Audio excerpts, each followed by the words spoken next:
Welcome to the Meditation Podcast. You can find all our episodes on meditationpodcast.org. We're also on BitChute and YouTube. You'll find the links in the podcast description. I've also got 4 other podcasts along with being a podcast coach. You'll find everything on bio.link/podcaster. My guest today in America, New York, bit off the center part, but he'll tell you more about that. Please welcome Stuart Adam. Hello, how are you? Thanks for having me on your podcast. I appreciate it. No problem at all. Yeah. So you might let the listeners know who's Stuart. Oh, I'm a guy. No, Well, I suppose we have to clarify that in this world. I'm a guy.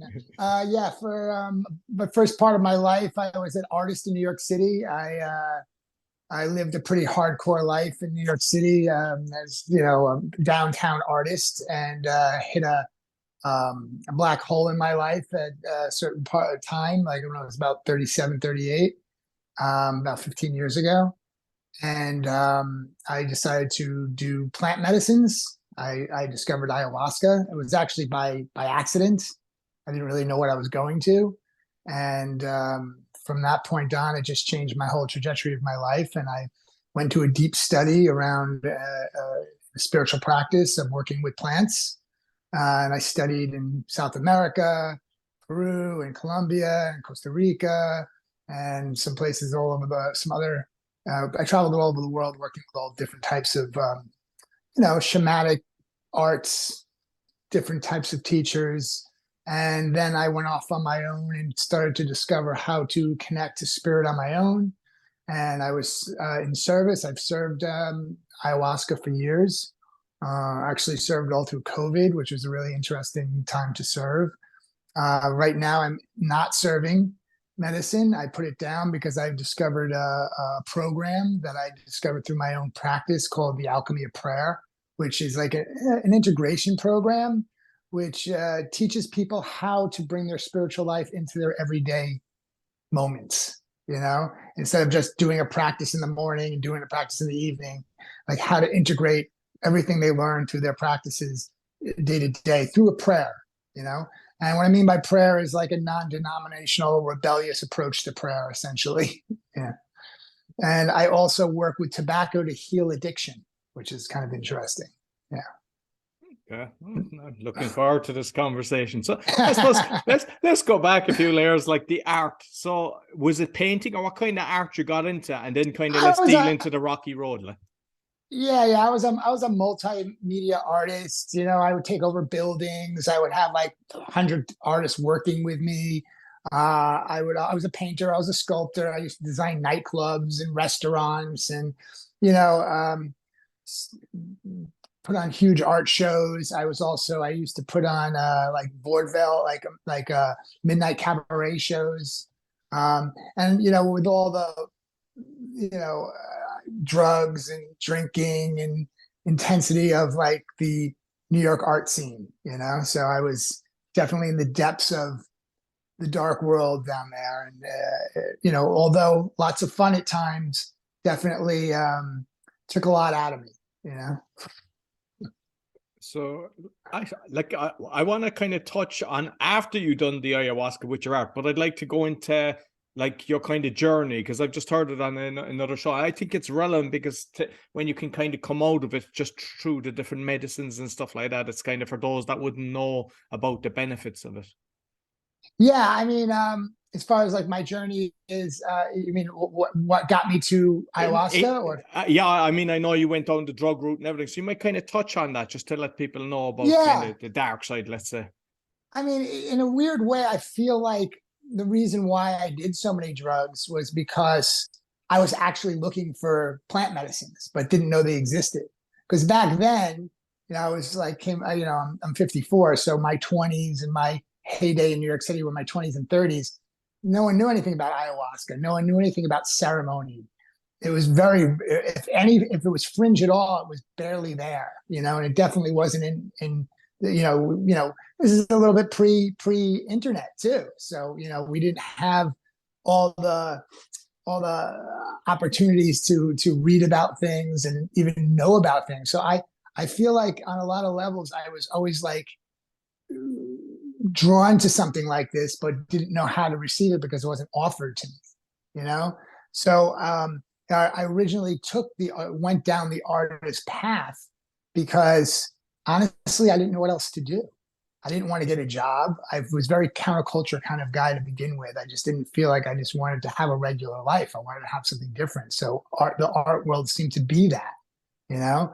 But what I slowly realized is that the art world is essentially the art business, which is not much different than any other business. Has a little bit more flair and a little bit more fun to it, but it's essentially it's all business, and that aspect of it was a little challenging for me. And it put me into a state where I was in more of a self-destructive mode, and I wanted to like just burn it all down. I was like an anarchist, and so for a long time I tortured myself. I would build these big projects, and then like I would have problems with the financial people, and then I would just burn the projects down, and then I'd build something up. So it was a very very dramatic life I was living, to say the least. Although a lot of fun, and although great teachings in the end, I regret none of it, But then it got deeper and deeper until I had a hurt knee. So I was taking painkillers, and then the painkillers ran out, and then all of a sudden someone showed me heroin, and then I started snorting heroin, and then all of a sudden that took over. And then one day I woke up and I realized I was addicted to that. And I was like, well, I guess that happened. And that's around the same time that I found ayahuasca. So I was introduced to ayahuasca by a friend of mine who actually is one of the guys who wrote a lot of books on it, Daniel Pinchback, And he's like, oh, come to the ceremony. I'm like, I don't want to go to that hippie stuff. Like I didn't really understand what it was. But I went because I had nothing to do that night. So I essentially went to my first ceremony basically because I had nothing else to do. I was just, all right, might as well just go to an ayahuasca ceremony, So I didn't even really prepare myself for what I was going to experience or really know what I was getting myself into. But once I got into it, once I was there, I recognized that I was home. Like and was this in an apartment or a house or something? It no, wasn't like a typical jungle kind of where a lot of people go out to Peru or somewhere like that. Even crazier. I had this building in downtown Manhattan, and yeah, we just did it in this building. This like a kind of an art project I was doing. It was like very raw. It was kind of dirty, and and all these like all these kind of famous people were at it too. It was like all these like kind of like rock stars from 2000s were there, and it was like a mix of like very cool people. And this shaman came in and he was doing his thing, and I was watching him do his thing, and I was in the medicine. I was like, what is this, and how can I get involved? And this is exactly what I want to be doing. And this was at a time where I just was about to get financed. My project was about to blow up. I was about to become very successful at what I was doing. And after that ceremony, 2 weeks later, the building that I was nurturing, that I was about to get financed to build this incredible thing, burnt down. So after I did the ayahuasca ceremony and said, this is what I want, the building burnt to the ground. I lost everything.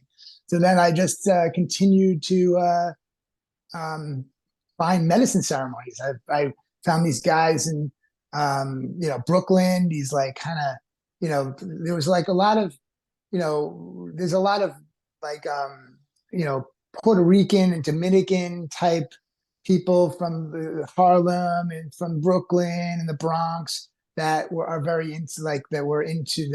doing medicine at the time. They were experiencing their indigenous connections, and I met a few of them. So I was like doing medicine with them. They were doing like peyote teepees and drinking ayahuasca. So I was like doing ayahuasca in like little apartments in Brooklyn for a long time.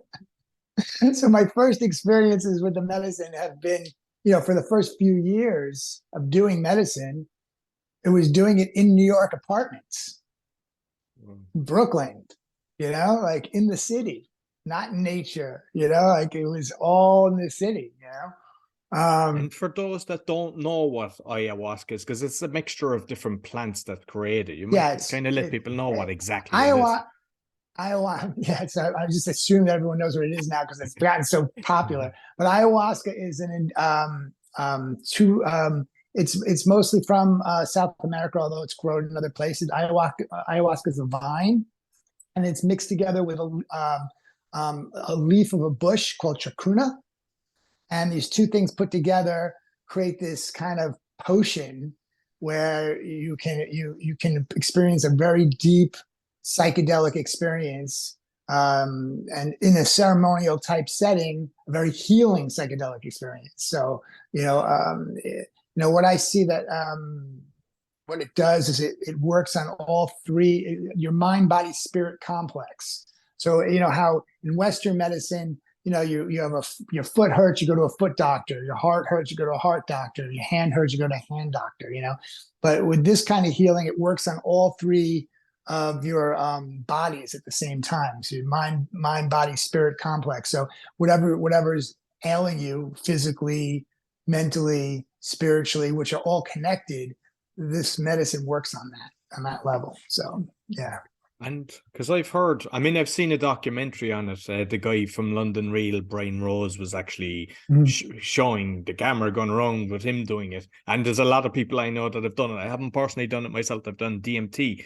And I've heard of people purging. So I suppose, what advice do you get prior to going there, and what way you should prepare yourself? And does everybody get sick from it? You might just kind of talk about that a little bit. Well, it's like people don't really understand that so much. Like people are a little scared of it. The purge is not like throwing up. It's very different. It's a movement of energy that relates to what ails you. So, if you're suffering from anxiety, or if you're suffering from depression, you might purge that,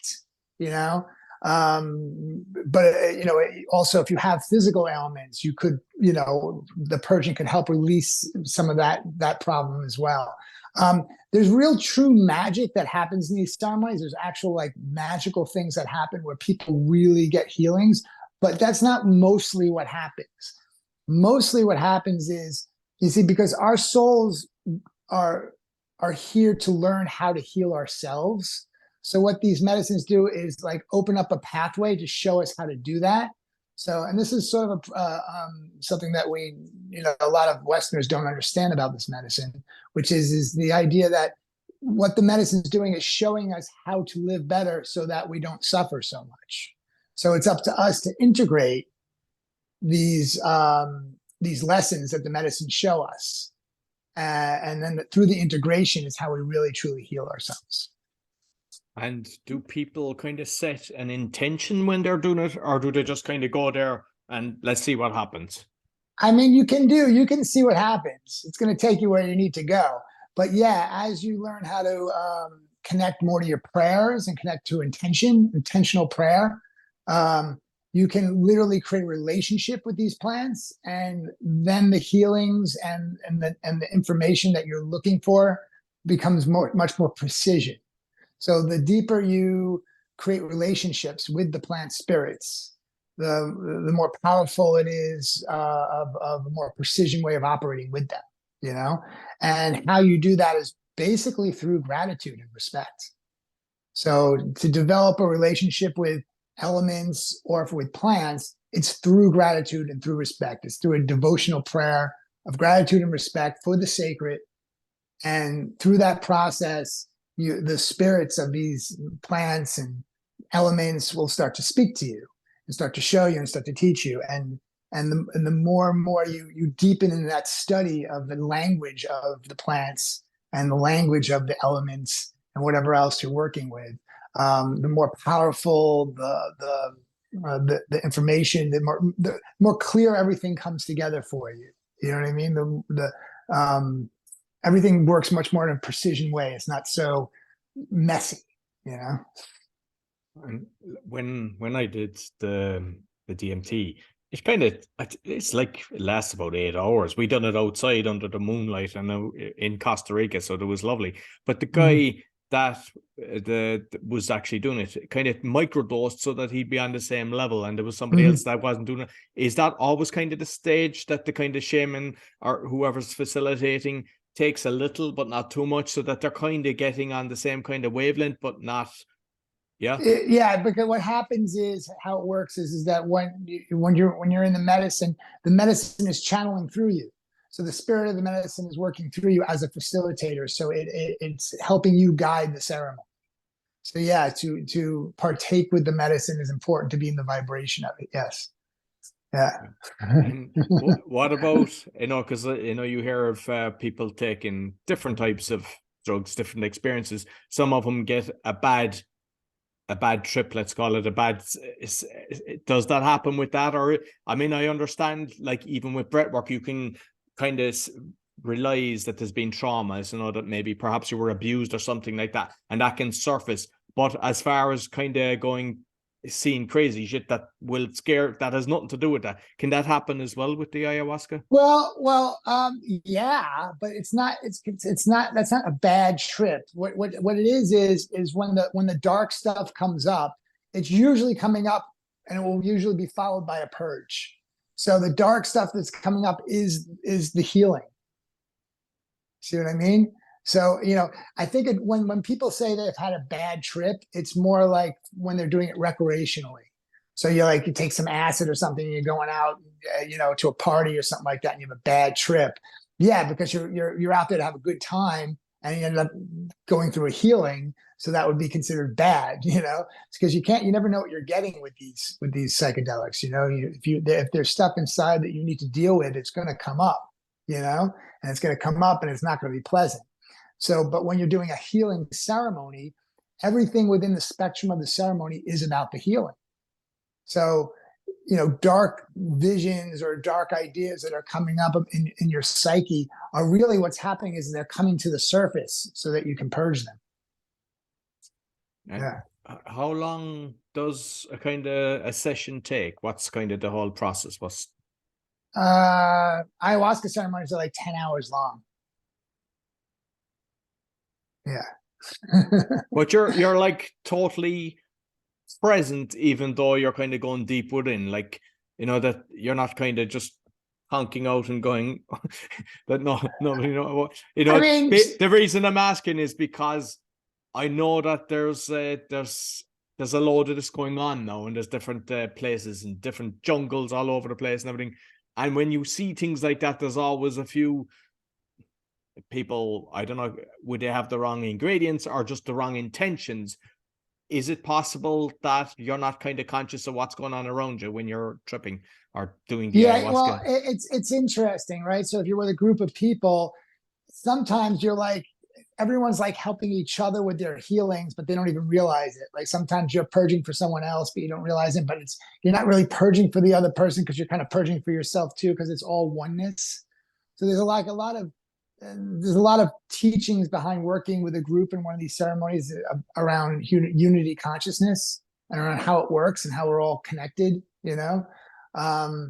so there's like someone may be going through something really difficult on the other side of the room, but that difficulty may be helping someone else on the other side, and like sometimes there'll be stories where someone is having a really difficult time, but that difficult time that person's happening is creating like a huge healing for another person. And then 3 other people won't even notice that anything even went on in the room, So, but it's all like divinely orchestrated, everything that happens for a purpose, even for the facilitator.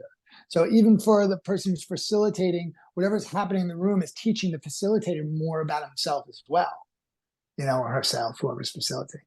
So like it's like every time I've served medicine, I've always come out of it like with deeper teachings around myself. So I'm always learning, even when I'm serving, even when I'm in that role, yeah.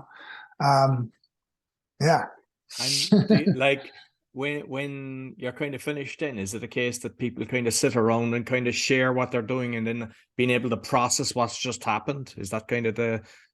Yeah, I mean, sometimes it depends, sometimes, like if you're doing a 2 nights, usually the first night people are they're still in it, because if it's 2 nights, it's really one ceremony, So, maybe you wait till like this after the second one to really do the sharing. And sometimes people are too tired to share, but you'll want to get some sort of sharing thing in, because what I like to do, what I used to like to do is, when I used to serve, is basically make sure that everyone feels clear about what they just experienced. So when they leave, they don't have any weird feelings about it, so just make sure everything becomes clear for them, so that when they take it home, and then also giving them integration tools, like this is what I'm very big on right now, is really teaching people how to integrate the information that they receive from the plants. So the programs I'm doing now, the work that I'm really into right now is working this program called the Alchemy of Prayer, which is basically a program to help people integrate what they're learning in their spiritual practices. So that gives them a spiritual sovereign lifestyle. That's really what I want people to have. I want people to be able to take care of themselves. So, instead of like having to depend on a shaman or a guru, to learn how to create a container for themselves through the power of prayer, so that they can integrate whatever they're dealing with in their daily life, and what's going on with their spiritual practice, and how they're working with plants or whatever it is. So to learn how to like trust themselves, essentially, through this practice that I teach right now.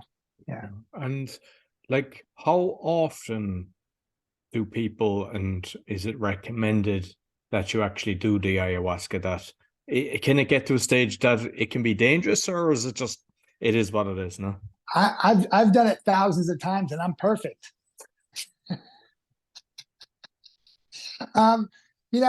This is an interesting question, and I did it. I did probably way more than most people would ever do it. I'm not drinking anymore. I've actually stopped because I felt like I've drank enough, but when I first started, going back to this integration thing again, is like I think I drank a lot more than I had to for a long time. I think it took me a lot longer to get the healing I needed, because I didn't understand about integration. This idea about how to like take the information and work with it. So there is a lot of, I find that ayahuasca has gotten very decadent lately. Like there's people like, yeah, I'm going to go see this like famous singer sing with this ayahuasca guy in Costa Rica at this bougie retreat center. It's become sort of like very decadent. It's more like a show. It's on some levels more of a showy thing. And I feel like that's kind of muddying the field with it a little bit, but it makes sense that would eventually happen. I feel like psychedelics are in there, are an interesting time where it's gotten like super famous, and now people are creating these retreat centers that cater to people that like it a little more comfortable, when essentially it's not supposed to be a comfortable situation. I guess it can be, but if you're going to this beautiful place and you're having this beautiful time and you're getting this healing, and then you have to go back to your regular life afterwards, which is difficult and hard, it's very hard to like integrate the difference between what you just experienced and your regular life, So I think that's a big issue that's happening right now. And I've seen it, in my own practice, with my own clients, and how they're operating with, working with these medicines.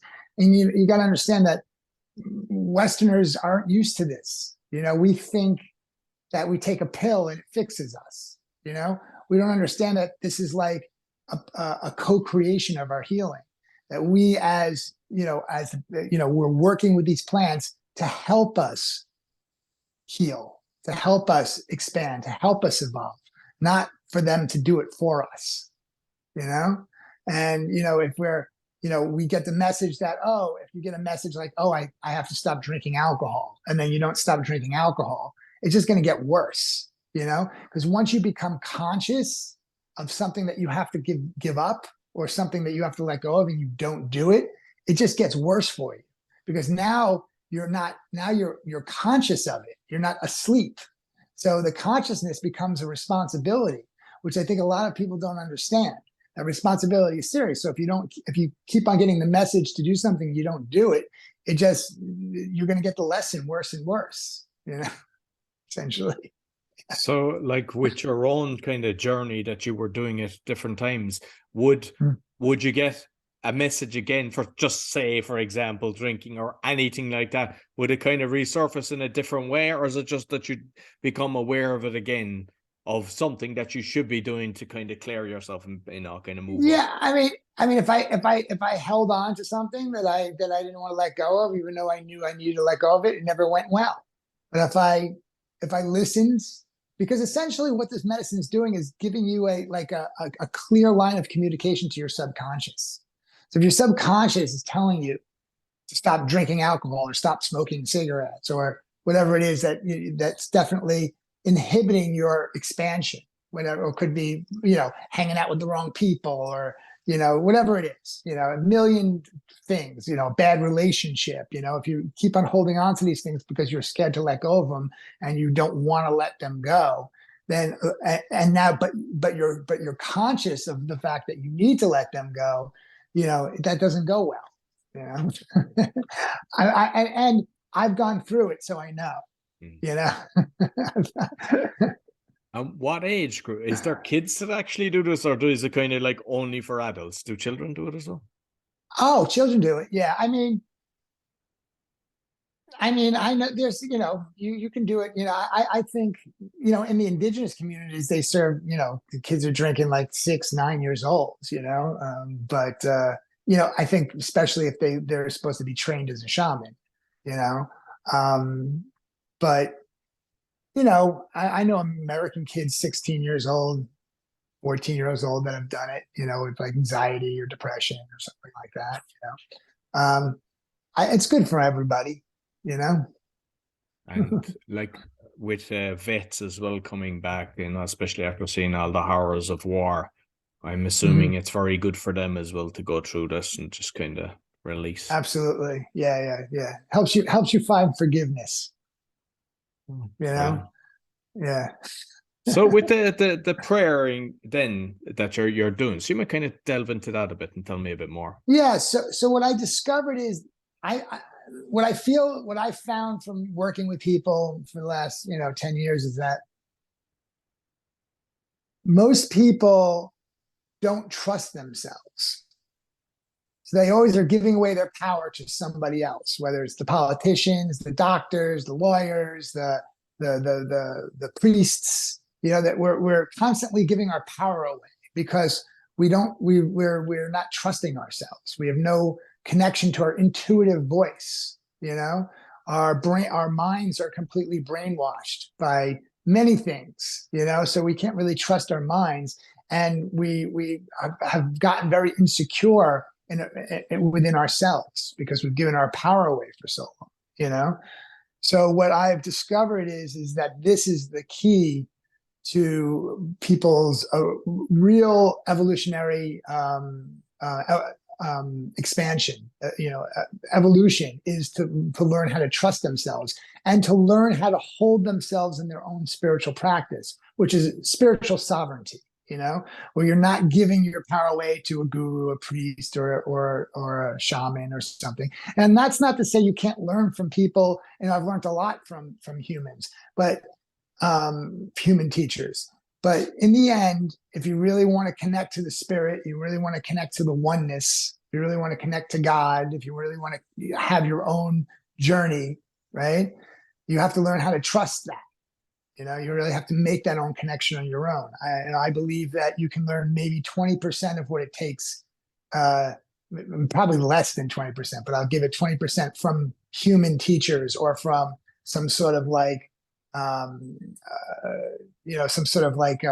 religious or teaching or some sort of practice, that's been taught for years. There's a small percentage where you're actually going to be able to make your own connection with God and spirit, So what I discovered is through the power of prayer, you can create a container to operate it, right? So you can create a guidance system through your prayer, right?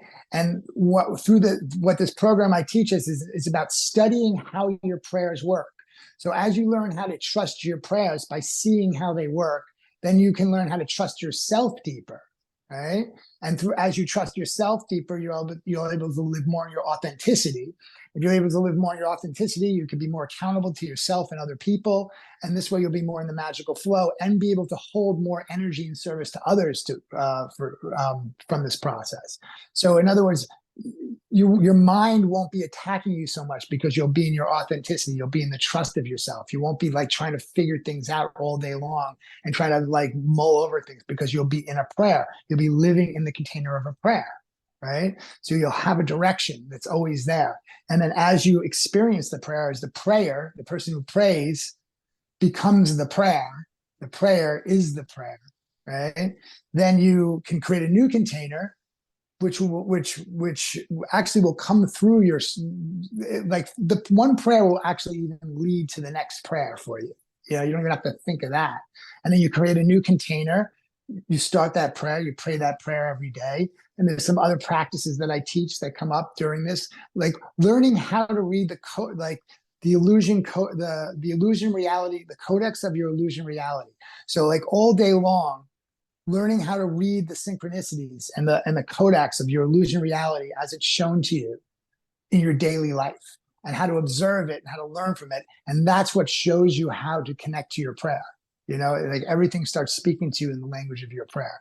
So I teach people how to do this. Yeah.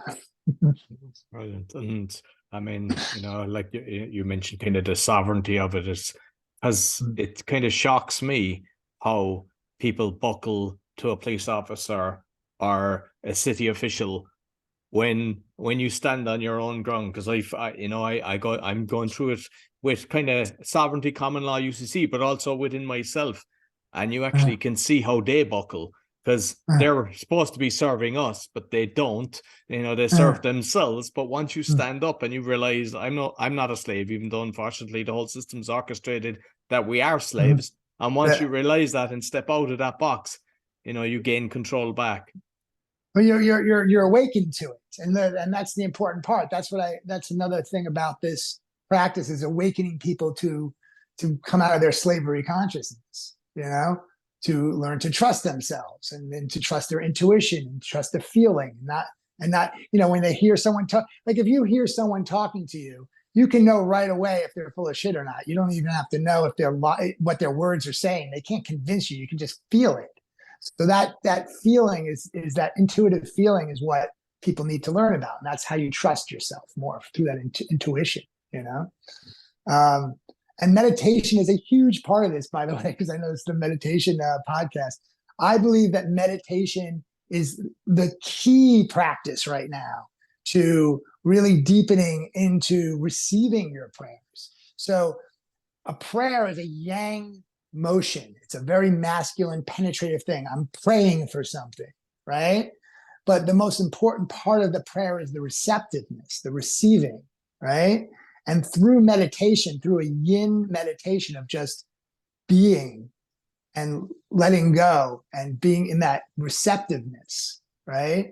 Is the reception, that's how you receive what you're praying for, is through the meditation, you know, through clearing away all the gobbledygook and the neediness and the wantingness, and just being in the receptive and trusting that you are infinite abundance and that you have everything you need, you know, from the oneness, because you are the oneness, you know. So it's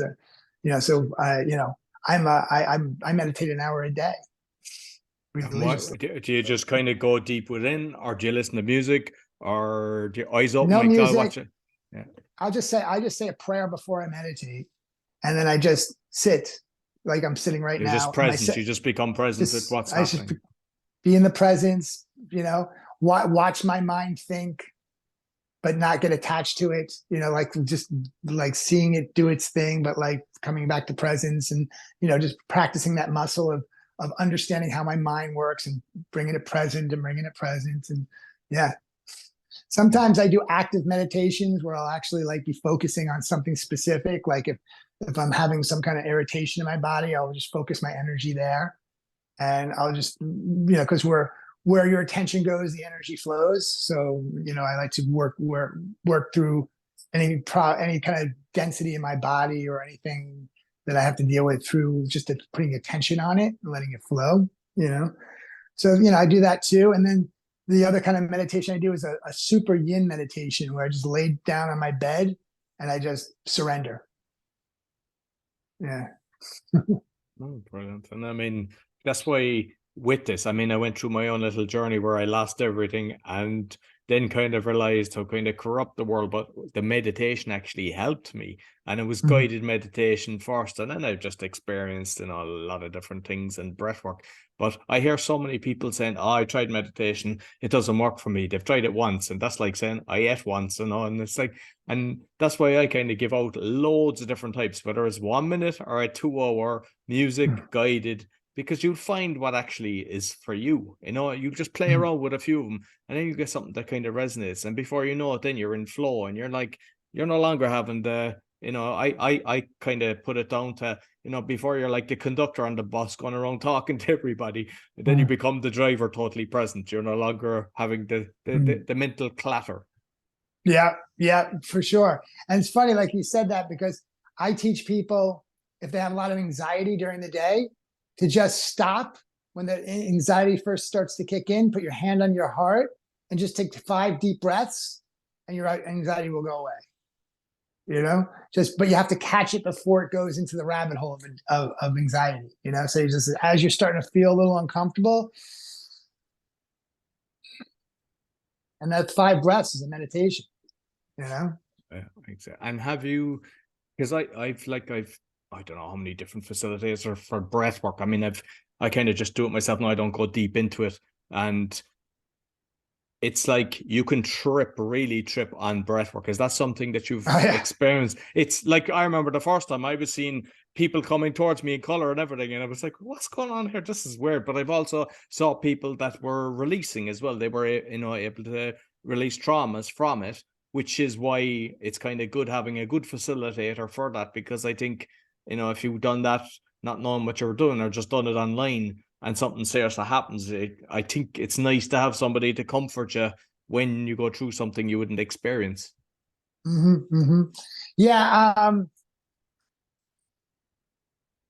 Yeah. I agree. And did you do different kind of breath works yourself? What kind of ones did you experience? Breath work, I never got so deep into breath work. I never really deepened into it.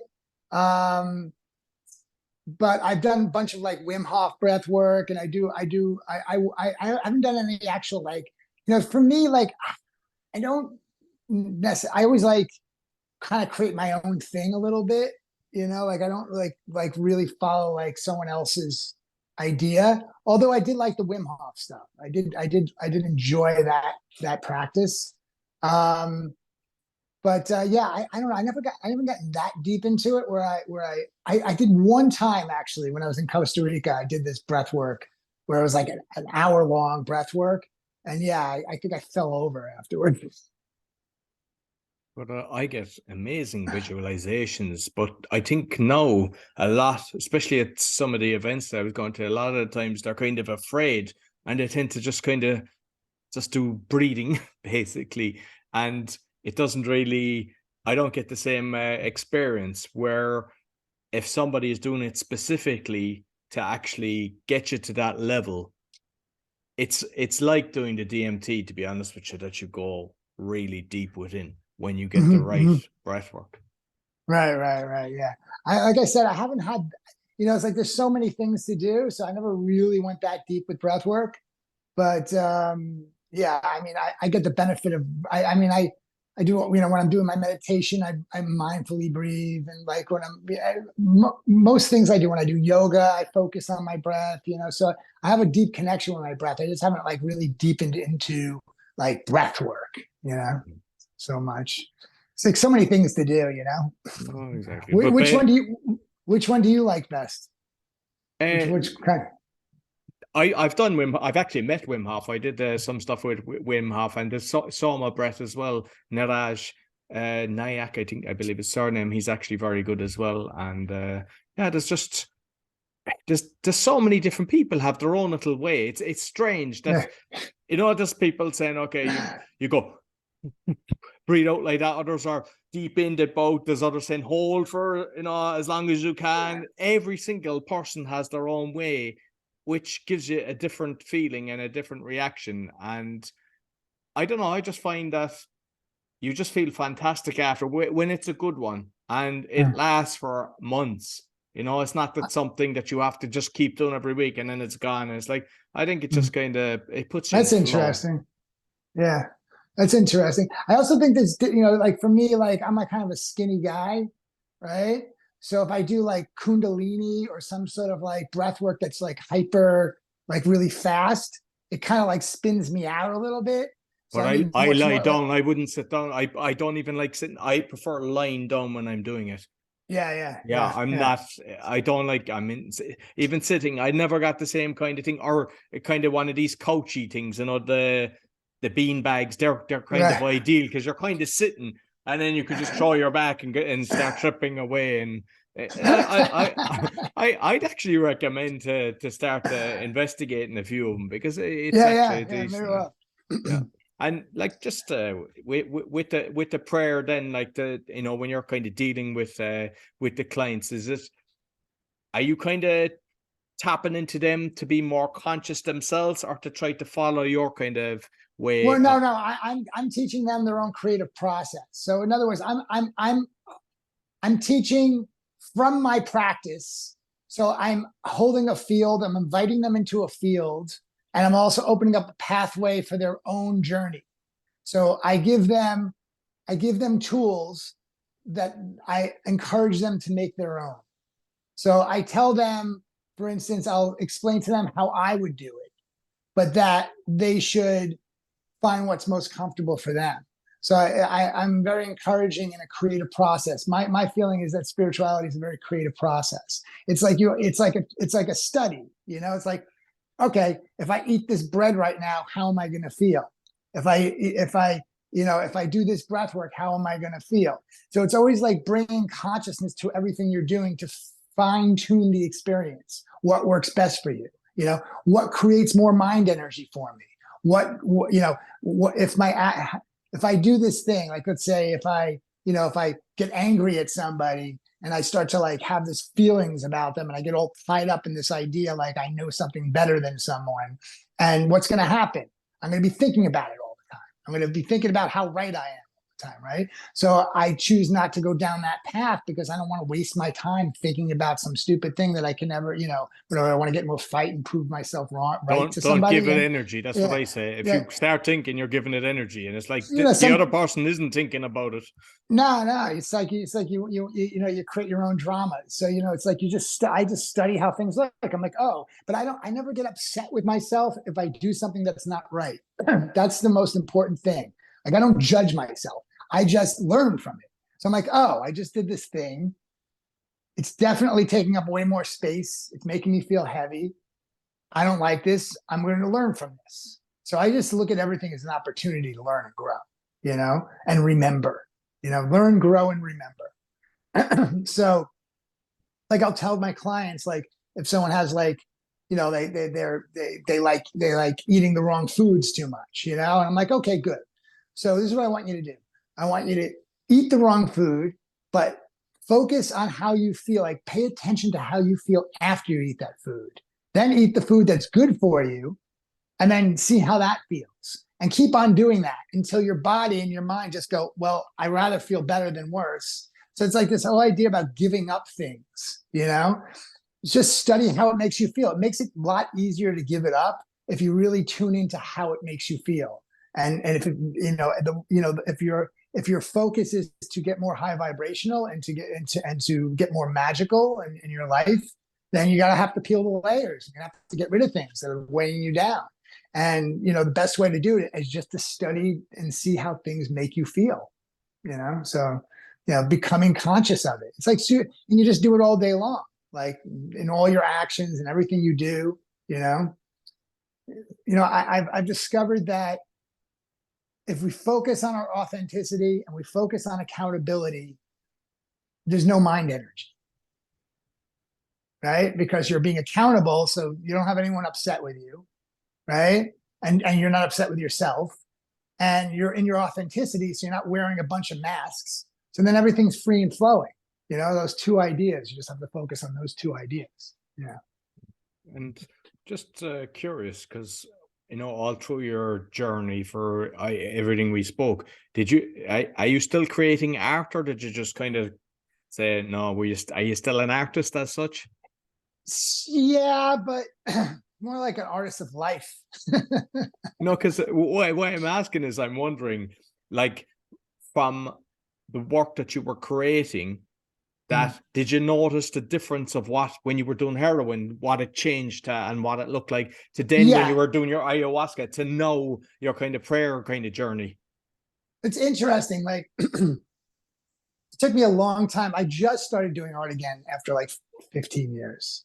So, you know, I've been painting some paintings for my altar, and like just doing things that are maybe like visions that I've seen, like downloads of some symbols and stuff like that. And I paint them and I work with those symbols. Like, for instance, like this symbol right here, right? This is the quantum. This came through. It's also the sun sign, but the center is the masculine penetration, and the circle is the feminine, right? So that's a quantum particle. So that's something I study, and I painted it, and, you know, things like that. But yeah, my art that I used to do was very, let's say, dark, weird, freaky. You know, I like that art. I like that kind of art. You know, I'm not. I definitely don't. I'm not like upset with my past. You know, like the darkness helped me see the light, and now I'm having this opportunity because I went very dark in my life, really dark. Like, I was hanging out with gangsters and doing tons of drugs and all sorts of crazy stuff. And now my life is super high vibrational. I mean, I'm monastic in my practices on a high level right now. And I'm also in a relationship that is like this beautiful connection between the masculine and the feminine in the sacred way with me and my fiance right now. And, you know, I've been actually went through recently another layer of like deep shadow work from my past, because as I'm connecting deeper to the heart, I'm having images from my old ways coming through. And I've had to like I kind of went through this initiation recently on some medicine where I was able to understand in a more crystalline way how the shadow and the light are the same thing, or just the oneness. I really had this deep experience of it, like where I couldn't tell the difference. Like, to me, it was just all initiation. And it was very profound for me to like understand that. But what I am realizing is, in order for me to really grow from my past life and the darkness that I allowed myself to like be open to, if I really want to have a purity of the light, then I have to just continually choose love in every moment. Excellent. And you mentioned the altar there, and like, I think having a kind of sacred place, or some place that's just not filled with clutter. And I'm just curious, is that like, do you have images and stuff there, and that's where you like to meditate and chill, or what's the process? Our home is very temple-like in general, so we keep it pretty orderly. And right now I'm in my office, so this is kind of where I sometimes get away from my dog and my fiance, and I come up here and do my sessions, and I can do some meditation up here. There's a nice little room. I come up here every morning and meditate here. You know, I just sit in this chair just like I'm sitting right now, and I meditate for an hour as I'm actually talking. This is exactly what it looks like. But yeah, I have an altar downstairs, and the altar is really interesting because the altar holds down the energy. So you can tell, like, you know, if my life's getting crazy, if our lives getting crazy and things get messy, the whole altar gets messy, you know? And then when we clean up the altar, everything gets cleaned up. The energies get cleaned up. So yeah, it's really important to, you know, like, what I'm learning is as you deepen into the vibration, you raise your vibration, and everything gets more zingy, it also gets more delicate. So things you used to be able to eat, things you used to be able to watch on TV or watch, things you would be able to, like a movie. Like I can't even watch movies anymore. They stick in my head too deeply, like, so, I'd rather just watch the fire. I don't even have a TV set. Sometimes I'll watch a movie on the computer or something, but it's very difficult to find a movie that's not going to like trigger my consciousness in a way that's going to fill my mind with thoughts, that get in the way of my work, So yeah, it's like things get more delicate, but it's worth it, Brilliant. Listen, Stuart, thoroughly enjoyed our conversation. You might let people know how they can get in contact with you. Best way is my website, thealchemyofprayer.com, thealchemyofprayer.com. And my Instagram is #Stuart_alchemy of. Okay, cool. I'll make sure I'll put the links both on the audio and the video. Thanks very much. Thanks for having me. It was really good to meet you. Yeah, no problem. No problem. So that's all for the meditation podcast. You'll find all our episodes on meditationpodcast.org. As mentioned, we're on BitChute and YouTube, and you'll find my coaching along with my 4 other podcasts, bio.link/podcaster. Be sure to give us a thumbs up, 5-star rating, share with your friends. Really helps. Until next week, take care.